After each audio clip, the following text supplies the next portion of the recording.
Hello guys, সবাই কেমন আছো? আশা করি সবাই ভালো আছো। আমি তোমাদের চাঁদপুরে বোন সোহাগর। আজকে রেসিপি নিয়েছি শুটকি মাছের তরকারি। শুটকি মাছের রেসিপি রান্না করব। নিয়েছি শুটকি মাছ, টমেটো, আলু, কাঁচামরিচ, পেঁয়াজ, ধনেপাতা, শুকনো আর নিয়েছি সাথে রসুন। সম্পূর্ণ উপকরণগুলি কেটে দিয়ে পরিষ্কার করে নিব। সম্পূর্ণ উপকরণগুলি আমি কেটে দিয়ে পরিষ্কার করে নিয়েছি। শুটকিটাকে গরম পানি দিয়ে কেটে ধুয়ে তারপর পরিষ্কার করে নিয়েছি। কিছুক্ষণ 10 মিনিট গরম পানি দিয়ে ভিজিয়ে রেখেছিলাম। রান্নার জন্য কড়াই বসিয়ে দিয়েছি। দিয়ে দিলাম সাদা তেল, দিয়ে দিব পেঁয়াজ কুচি। পেঁয়াজ কুচিটা একটু পরিমাণে বেশি দিয়েছি, কারণ শুটকি মাছের তরকারিতে একটু পেঁয়াজের পরিমাণটা বেশি দিলে ভালো লাগে। পেঁয়াজটাকে নেড়ে চেড়ে কিছুক্ষণ ভেজে নেব। পেঁয়াজটাকে কিছুক্ষণ নেড়ে চেড়ে ভেজে নিয়েছি। দিয়ে দেব 1 চামচ পরিমাণ লবণ, 1 চামচ পরিমাণ হলুদের গুঁড়া, 1 চামচ দিয়ে দেব মরিচের গুঁড়া,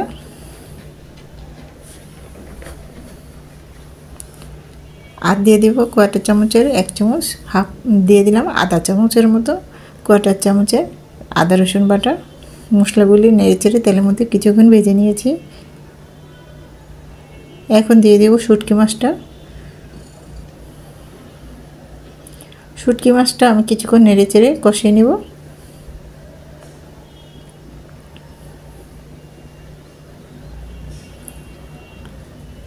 শুটকি মাছটা খুব সুন্দর করে নেড়ে চেড়ে আমি কষিয়ে নিয়েছি।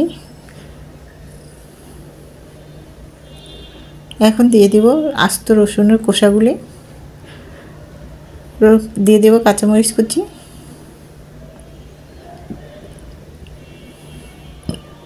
কিছুক্ষণ নেড়ে চেড়ে ভেজে নেব।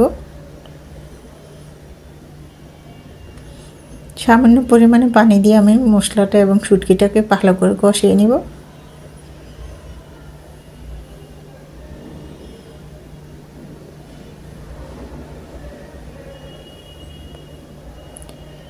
খুব সুন্দর করে নেড়ে চেড়ে আমি শুটকি মাছটাকে কষিয়ে নিয়েছি। এখন দিয়ে দিব আলুগুলি, আলু এবং টমেটো। আলুটাকে আমি চাকচাক করে কেটেছি। একটা আলুকে মিডিয়াম সাইজের আলুটাকে 2টা টুকরো করে নিয়েছি, আর টমেটোটাকে 6 পিস করে নিয়েছি। টমেটো এবং আলুটাকে শুটকি মাছের সাথে নেড়ে চেড়ে এইভাবে করে কিছুক্ষণ কষিয়ে নেব।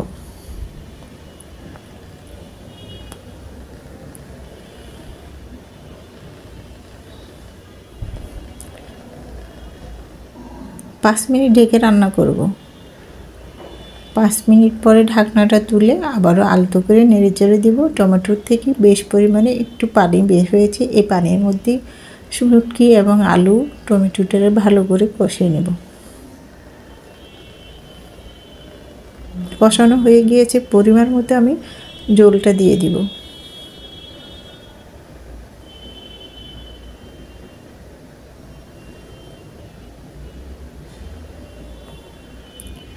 যেহেতু এটা শুটকি মাছের তরকারি, এটার ঝোলের পরিমাণটা একটু বুঝে শুনে দিতে হবে। এটা কিন্তু ভুনা না, ভুনাতে কিন্তু ঝোল কম দিলে চলে।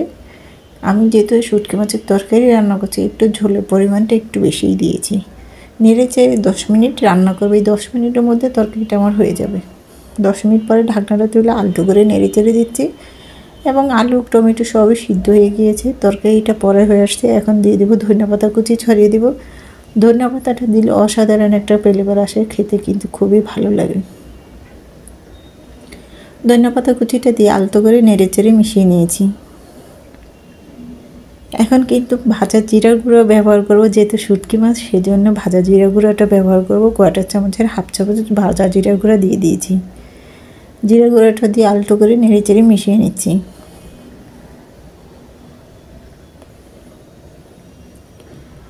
আমি এভাবে আরও 10 মিনিট রান্না করব চুলার উপরে রেখে। চুলাটা কিন্তু বন্ধ করে দিয়েছি। চুলা থেকে তরকারিটাকে নামিয়ে নিয়েছি। একটা মিশ্রণ বলে বেড়ে দেখাচ্ছি কতটা সুন্দর এবং লোভনীয় আসছে। কালারটা তো অসাধারণ এসেছে। যারা শুটকি মাছ পছন্দ করে, এভাবে করে তরকারি রান্না করে খেতে পারো, খেতে কিন্তু অনেক ভালো লাগে। আমার এই রেসিপিটা দেওয়া থাকবে আমার ইউটিউব চ্যানেলে। তোমাদের যদি ভালো লেগে থাকে আমার ইউটিউব চ্যানেলটা সার্চ দিয়ে দেখে নেবে। আমার ইউটিউব চ্যানেলের নাম কিচেন স্টোরি বাংলা। ওইখানে লাইক এবং লাল বাটনটা টিপ দিয়ে দেখবে, তাহলে নিত্য নতুন রেসিপিগুলি তোমাদের কাছে পৌঁছে যাবে। আর আমার এই রেসিপিটা দেওয়া থাকবে আমার ফেসবুক চ্যানেলে। আমার ফেসবুক চ্যানেলের নাম আশা আবার, ওখানে প্লিজ লাইক কমেন্ট ও শেয়ার করে দিবে। আল্লাহ হাফিজ।